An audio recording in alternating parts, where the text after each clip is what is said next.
PM के प्रदेश अध्यक्ष शौकत अली भाई हैं। शौकत भाई, सबसे पहले तो समाचार भारत में स्वागत है और बलरामपुर के धरती पे आपको स्वागत है। शुक्रिया साहब। आज जो यहाँ पे प्रोग्राम था, इस प्रोग्राम को लेकर के क्या कहना है? देखिए, हम लोग लगातार इस तरीके के प्रोग्राम्स कर रहे हैं, नुक्कड़ सभाएं पूरे प्रदेश में मैं कर रहा हूँ और एक एक जिले में एक एक दिन में मैं 5-5, 6-6 करता हूँ। आज यहाँ 2 ही है।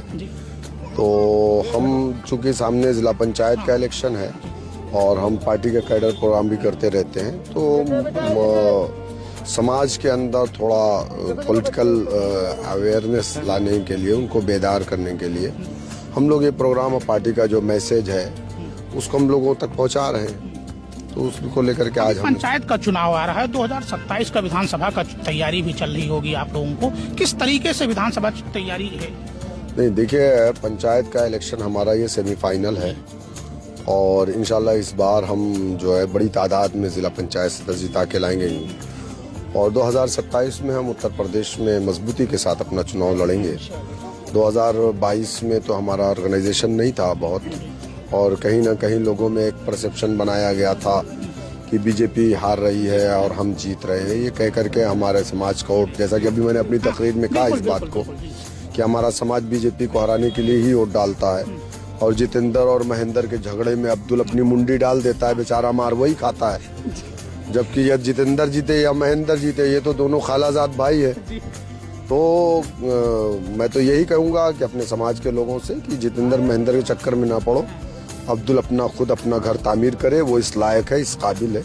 7% वाला जो अपनी सरकार बना सकता है, 11% वाला बना सकता है, तो 20% वाला क्यों नहीं बना सकता? शौकत भाई, 2027 के विधानसभा चुनाव में क्या MIM गठबंधन रहेगी कि अकेले चुनाव लड़ेगी? MIM कभी नहीं चाहेगी या मुसलमान भी कभी नहीं चाहेगा कि कम्युनल फोर्सेस पावर में आए, क्योंकि कम्युनल फोर्सेस जब भी पावर में आती हैं तो सबसे ज्यादा अगर नुकसान किसी का होता है तो मुसलमान का होता है।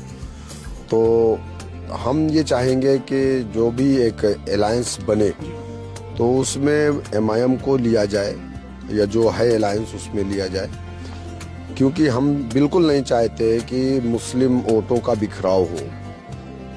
तो MIM को अगर आप ले रहे हैं तो मुझे लग रहा है कि हम बीजेपी को आसानी से उत्तर प्रदेश से उखाड़ के फेंक देंगे।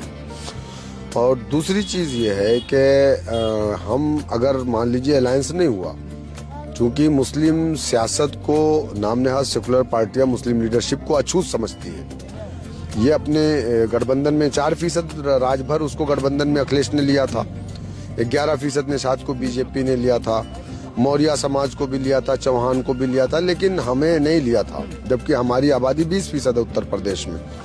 तो लेकिन हम एक पॉलिटिकल पार्टी है, तो हम तो पीछे नहीं हटेंगे इलेक्शन से, क्योंकि भाई हमारे भी लोग हैं। अगर हम पीछे हट गए तो फिर हमारा तो ऑर्गेनाइजेशन खत्म हो जाएगा। तो हम तो चुनाव में जाएंगे और हम ज्यादा से ज्यादा, चूंकि इस बार हमने संगठन पे 5 साल लगातार हमने मेहनत की है, हमारे चारों जोनल प्रेसिडेंट ने किया है और कर भी रहे हैं। तो अल्हम्दुलिल्लाह हमारा ऑर्गेनाइजेशन मजबूत है। 403 विधानसभा पे हम काम कर रहे हैं, लेकिन हम लोगों का टारगेट ये है कि हम कम से कम 200 विधानसभा सीटों पर अपने उम्मीदवार इस बार उतारेंगे अगर हम अकेले चुनाव में गए। शौकत भाई, इस दौर में जो राजनीतिक दौर चल रहा है, इस दौर में अभी नए वर्ष के दौर पे क्रिश्चियन लोग अपना वो मना रहे थे, उनको दौड़ा दौड़ा के मारा गया, पीटा गया, इंटरनेशनल खबर बनी। इसको लेकर के और खास करके मुसलमानों को मॉब लिंचिंग में मार दिया जा रहा है। दाढ़ी टोपी की बात कर रहे हो, अभी बिहार में आप देख लिए मुख्यमंत्री जी हिजाब को खींच लिए। इसको लेकर के किस तरीके से आप देख रहे हैं?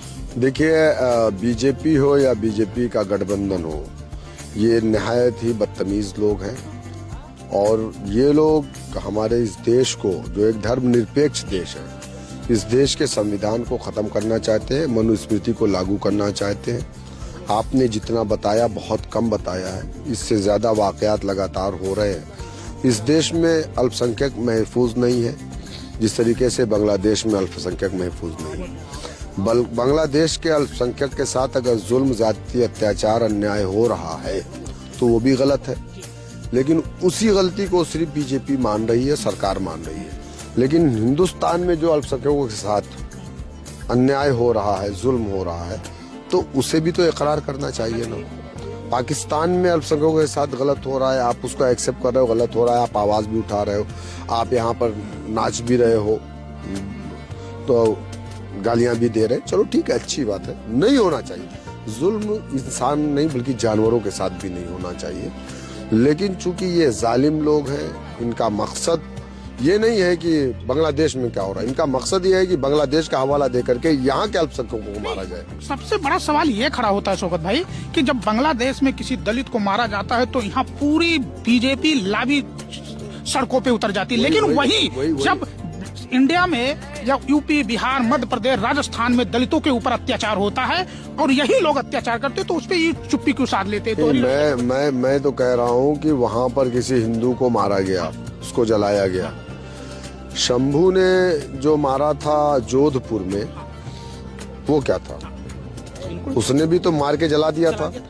कहीं पर आपने देखा कि बीजेपी वालों ने कोई प्रोटेस्ट किया? बल्कि उसके सपोर्ट में खड़े हो गए, शंभू के सपोर्ट में खड़े हो गए। तो ये लोग, इनकी दुश्मनी मुसलमान से नहीं बल्कि इस्लाम से है, ये इस्लाम के दुश्मन है। और आए दिन आप देखते होंगे कि आका नबी करीम सल्लल्लाहु अलैहि वसल्लम को गालियां देते हैं, अम्मा आयशा को गालियां देते हैं, अल्लाह सुब्हानहू तआला की शान में गुस्ताखियां करते हैं। इन मोदी जी हैं जाकर के हबीबी से गले मिल रहे हैं दुबई में, यहाँ वहाँ सारी जगह पे।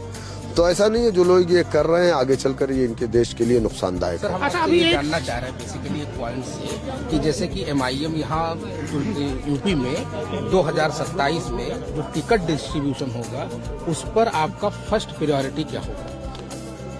अब 2027 का इलेक्शन जब आएगा तो उस पर बात करेंगे। तो जिला पंचायत इलेक्शन पे आपकी क्या? जिला पंचायत के इलेक्शन में हम सर्वे करवाते हैं, विधानसभा में भी करवाते हैं। आवाम में जिसकी मकबूलियत रही हो, सोशल वर्क किया हो, समाज के लिए कुछ किया हो और कम से कम वो ग्रेजुएट होना चाहिए। एक और आप लोगों पर इल्जाम लगता है कि जो आपने बांग्लादेश का हवाला दिया, तो जब बांग्लादेश में कहीं होता है और उसको जो राइट विंग है वो उसे भुनाती है, लेकिन आप लोग भी तो एक्स्ट्रा कैरिकुलम के जरिए वो कोई एक्टिव पॉलिटिक्स नहीं कर पाते हैं जिससे उनको मौका मिलता है, क्या ऐसा है? देखिए, इल्जाम लगाने की तो बहुत कुछ इल्जाम हम पर लगते हैं, लगाने दीजिए। मैं ये कह रहा हूँ, जुल्म पर खामोश रह सकते हैं आप इस्लाम इस बात की इजाजत देता है, आप लड़ नहीं सकते तो बोलो, तो कम से कम बोल नहीं सकते तो दिल में बुरा हो, लेकिन हमें तो बोलने का राइट दिया हमारे देश के संविधान ने। तो अगर हम बोलते हैं तो क्या गलत करते हो? शौकत भाई आप बताओ मुझे, हम नहीं बोलेंगे तो कौन बोलेगा? ये बोलने का मसला ये है कि सर कि जो दूसरे कंट्री में कोई ऐसे मामला सामने आते हैं तो राइट विंग के पास ऐसा मौका हो जाता है लोगों को इकट्ठा करने के लिए, लेकिन अगर आप कहीं एक्टिव हो जाए, पहले से प्रायर ही कोई डिक्लेरेशन आपका आ जाए तो कहीं वो ठंडा पड़ सकता है मामला। आपको इस पर क्या लगता है? नहीं, ठीक है, इंशाल्लाह उस पर हम देखते हैं, वो सब चीजें हम लोग शौकत भाई एक साल लास्ट सवाल है, हम लोग कर भी रहे हैं, उस हिसाब से ज्यादा कोई नहीं बोल रहा है, ऐसा है ना। और हमारे यहाँ का राइट विंग कितना बोल रहा है? शौकत भाई एक लास्ट सवाल है कि आप कह रहे हैं विधानसभा चुनाव लड़ने के लिए अकेले, एक हमेशा एक इल्जाम लगा रहता है, वो आप भी समझ रहे हैं कि आप जब चुनाव लड़ते हैं तो कहीं ना कहीं भारतीय जनता पार्टी को इसका फायदा मिलता है। काशीराम पर भी यही इल्जाम लगा था, उनके समाज के लोगों ने लगाया था जो पुराने कांग्रेसी थे। तो देख सकते हैं MIM के प्रदेश अध्यक्ष शौकत अली साहब थे, जिनका साफ कहना है कि 2027 विधानसभा और पंचायत चुनाव को लेकर के हमारी पूरी तैयारियां हो चुकी है और जगह जगह हम कैंपेन कर रहे हैं, अपने लोगों को जागरूक कर रहे हैं कि पंचायत चुनाव, जिला पंचायत का चुनाव और विधानसभा चुनाव में एक्टिव होकर के और जो नफरत की राजनीति करते हैं उनको सत्ता से बेदखल कर दे किया जाए और एक जो समाज में भाईचारे की राजनीति है उसको आगे बढ़ाने का काम किया जाए। मिथिलेश कुमार, समाचार भारत, बलरामपुर।